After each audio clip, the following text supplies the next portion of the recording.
Okay, hi guys, so I'm actually back today with a new video. I meant to be doing this a lot more frequently, but I guess I just kind of didn't focus on it a lot. So I want to get back on it. I want to be on YouTube more. I want to be more out there, outgoing. So basically today what I'm going to talk about is kind of my experience applying to UK universities from America. This is going to be kind of informative. Not a lot of people have really discussed this because I had a lot of, I struggled a lot to find information about this topic when I was personally applying for schools in the UK. I really didn't know what I was doing, where I was going. So this video will be quite informative and tell you what is required, deadlines and costs, and what it's like to go to uni outside of the US. Well, when I was applying for schools, I did apply to schools in the United States because obviously that's kind of what's expected of you. I wasn't the smartest kid in school by any means, but I wasn't dumb as rocks either. So basically, I had applied to all my schools in the US, and then the ones that I wanted, I got rejected. And I know if you live in California, if you're in the top 10% of your class, you're automatically accepted into one UC. Well, I applied to a bunch, and then they offered me Merced, which I'd never applied to. So it was November time, I think Thanksgiving around this time of 2014, sorry. 2014, when I thought, oh, I went to London in high school with band, and I thought, oh, I love London, that city was amazing. I could actually envision myself living in London. And so I kind of just did the research on my own. I actually looked at universities across the UK because I thought, oh wow, it's quite different, and I would get to experience another culture. I mean, now that I've lived here, I'm US and UK are essentially the same because we all speak English and we have the same pop culture and stuff. I mean, there's little differences, but obviously there's a lot of similarities as well because obviously US was part of the UK before. So basically, I started researching schools, and at this point I didn't really understand which schools were great, which schools were not great, but I knew that I wanted to do a degree in business and in advertising, marketing, kind of creative stuff. And so I looked into a few schools, and I decided to focus in on London because I knew that was the city where I wanted to be. There's a lot of great schools across the UK. It's just different parts of the UK are very different. Just if you live in San Francisco, it's going to be completely different from living in New York. So I started applying to schools, and in the UK you can apply to I think 5 schools for a set price, which is way cheaper than American applications, because I know the applications that I were doing at that period were $60 per application. Sorry, somebody is blowing leaves outside of my flat. So when I looked around and I found out what I was doing, I found out that you apply to all universities in the UK via the UCAS website. That website's for all UK universities. If you want to apply to one university, the current rate is £13 for one university and £24 for multiple universities, but you can only apply to 5 universities in total. So in the UK, I know if you're coming from your A-level, which in UK you have your primary school, your secondary school, and then you do A-levels or you do BTEC, which is, A-levels is university preparation. So then you would get UCAS points from your A-level results. But seeing as we don't have that in the US, I applied straight out of high school because we do kind of our A-level as the first 2 years of university or junior college if you guys go that route, which is a lot cheaper, by the way. And then you do the final 2 years is your degree, and a lot of times they mix it up. You do both simultaneously. I kind of skipped over the whole A-level bit, and I just applied on my high school grades. So I had to submit a transcript, and then I had to write one personal statement, and I think I also had to get a letter of recommendation from staff faculty at your high school. So I can't exactly remember everything that I wrote now, but it was about visiting London and how I felt I wanted to study in the UK. So then you can apply online. The reason that I still had a chance to apply was that in the US, I know applications for UCs and CSUs close around October or November, if I'm not mistaken now. And the applications for UCAS as of current are open until the 15th of January, and that's for that fall of that year. So you have a more extended period of time to apply for that. In some universities, for example Greenwich, I know will take applications further past that point if you applied to them directly. That would be outside of UCAS, and you would have to pay the university a separate fee, I think. But you can look on the university's website if it's a bit later and that's the route that you're trying to go. So basically, I was accepted into a few schools here, and Greenwich was the one that I really wanted because Greenwich has quite a good business program, and I've had a really good experience studying at Greenwich, so it's really dependent on what you want to study. But one thing that I definitely recommend to check if you're from the US and you're looking to study in the UK is to have a look at the league tables. So you can go to thecompleteuniversityguide.co.uk. There they have the UK University League tables, and that ranks every university in the United Kingdom. It takes into account multiple aspects of student life and education to rank each university. It can help you decide which university you might want to go to in the UK. I think you will have to know what you want to study if you want to go to uni in the UK, because whereas in the US you can kind of go in undeclared, the UK, a lot of people have already done their A-levels. They're expecting you to just get into the coursework straight away. So you should know what you want to do, and then from that it'll help you, because for example, say I want to study advertising, I can filter the league table to rank the best university for advertising courses. And then it gives you information about student satisfaction and, you know, just everything that you'd want to know about university, which I think is really helpful. And I really didn't know about this when I was applying for universities, so I kind of just went off of whim, but I'm still satisfied with my decision anyways, so it's fine. When you get accepted into your school, then they will request a lot of paperwork of you. So be prepared, be organized, because you're going to be applying also for a visa to move to the UK and reside in the UK on a Tier 4 student visa.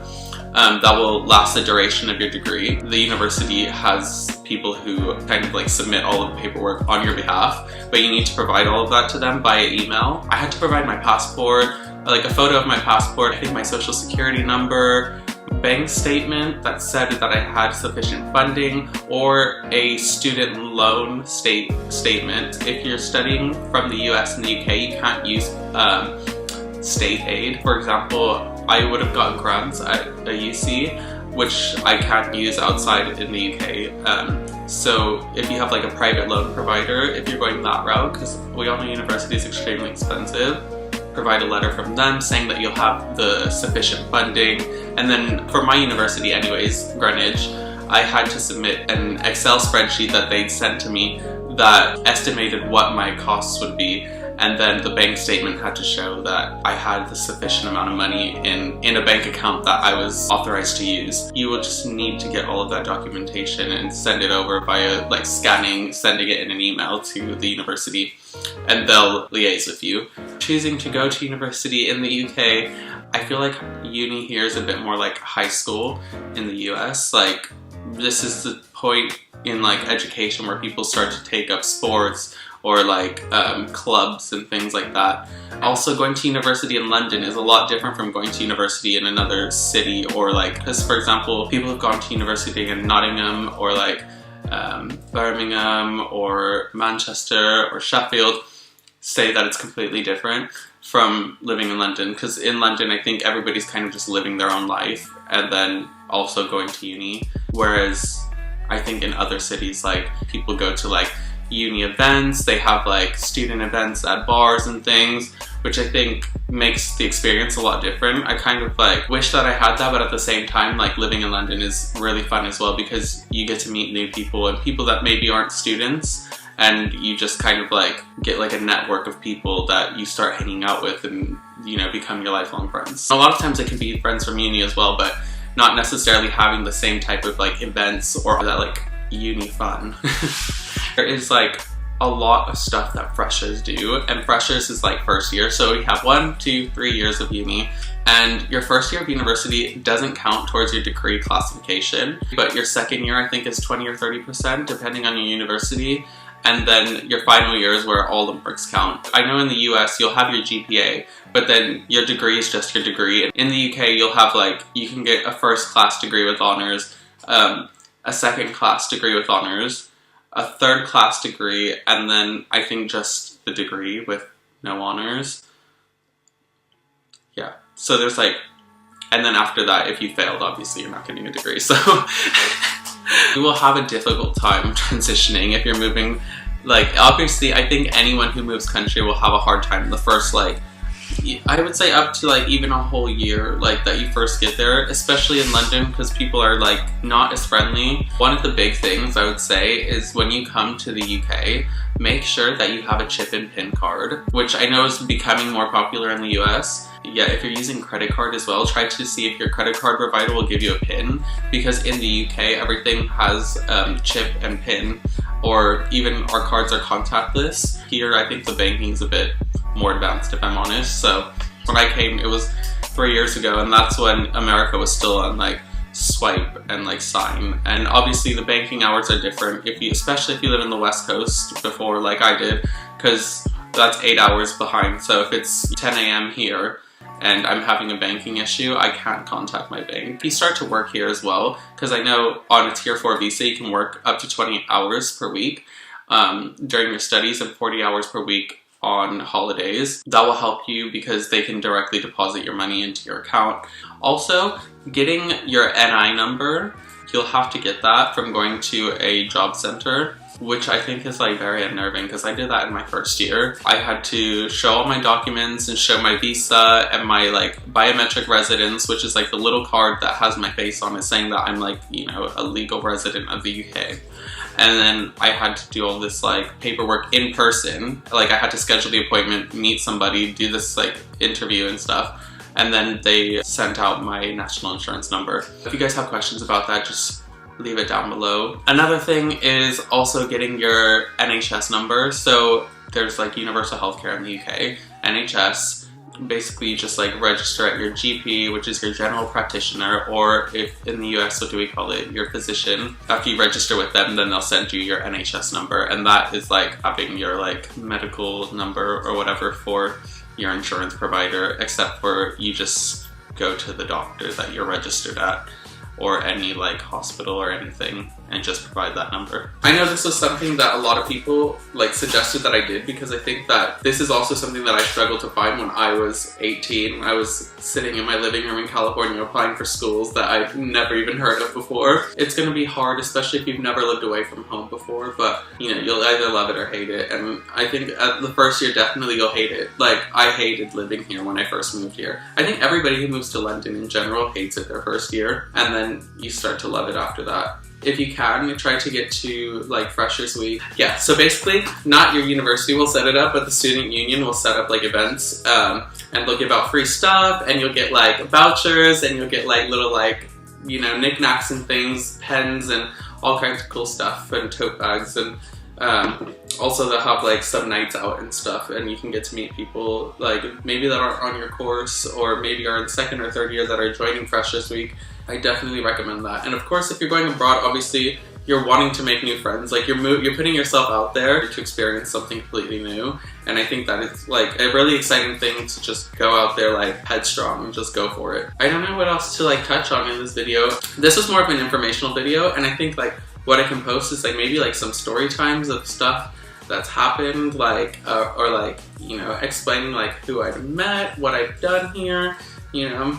I don't know. Whatever you guys are into, just like let me know down below. Okay, so to add to this video, I'm gonna kind of discuss like what it was like when I first moved to London. So I remember the day that I left from San Francisco, and I was bawling in San Francisco, like international airport, in the queue to, or like the line to get to like security. And the person behind me was like, "What's wrong? Like, where are you going?" And I was like, "I'm leaving my family for an entire year." And they were like, "Oh, that's tough." I was really scared. I'd never been away from like home for like that extended of a period of a time. And I was super nervous. I don't even remember if I slept, to be honest. And I had packed my whole life into 2 like large suitcases. I got to like Heathrow. I didn't use public transport. Obviously I had loads of stuff. I booked an Uber. I didn't have any connection on my phone, so I was like using the Wi-Fi at Heathrow, and then the guy came and he couldn't get through to me because I didn't have like UK service like for my phone. So anyways, he found me, and then I got in the car, and then I had just given him the location because I didn't even know where my accommodation was. And then like we got there and I was like walking around aimlessly with 2 suitcases, and then I finally found the front door to the building. Okay, this was already a week after everybody living there because I got my visa super late. So everybody had already moved in, Freshest Week had already started. I was like, oh yeah, I'm moving into like this flat. And like, I don't think he even asked for like my information or like my like ID or anything. He was just like, yeah, here. And he gave me the key, and then I came through, and then I met these 2 like people that I lived with in first year, and there was 8 people in that flat. I didn't mention this either. One really cool thing about most accommodations, I'm not gonna say all, I think most, in the UK is that I know in the US a lot of dorms have like a central bathroom for everybody on the floor. Where in the UK we have like a centralized like eating area, and then everybody has their own room and bathroom. Bless. I never could share like a bathroom with that many people. So it's like going to a public toilet. I'd met everybody in the flat except for one girl, and she was buzzing to meet me. And it was like evening, and she was like, I came out of my room, and then I saw another girl that I'd met, and she was like, oh hey, and she's standing in the door. I walked in, and then she was like, whipped her head around, and she's like, hi, you're the new person, right? And she's like, I'm Erin. She was like, come out with us. And I was like, oh, I can't. I'm like, I just flew from America. And yeah, that's like the start of like a best friendship, because literally Erin is like my BFF. And then we became super close that year. We moved in together 2nd year, lived together 3rd year. Bless her. Love you, boo. And then I met Lauren through her. And then I didn't think that that first week I would have met somebody that I'd become so close with, especially because we were like on completely separate courses, and then, you know, we ended up being like really, really great friends. So yeah, she's been like such a shoulder to lean on here. I really appreciate everything that she did for me, like in first year when I was struggling to get money transferred from the US account to the UK account. She's like helped me out, and yeah, BFF. So go for it. Like if an opportunity arises, just take it, because you only live once. YOLO. Anyways, so I hope you guys enjoyed this video. If you guys want to know more about any of this stuff, less informational and more about like meeting people, doing stuff, or, you know, trips abroad, things that I've done, yeah, just let me know and I will film that, because I want to get more into this. I really like this like platform. Until next time, see you guys.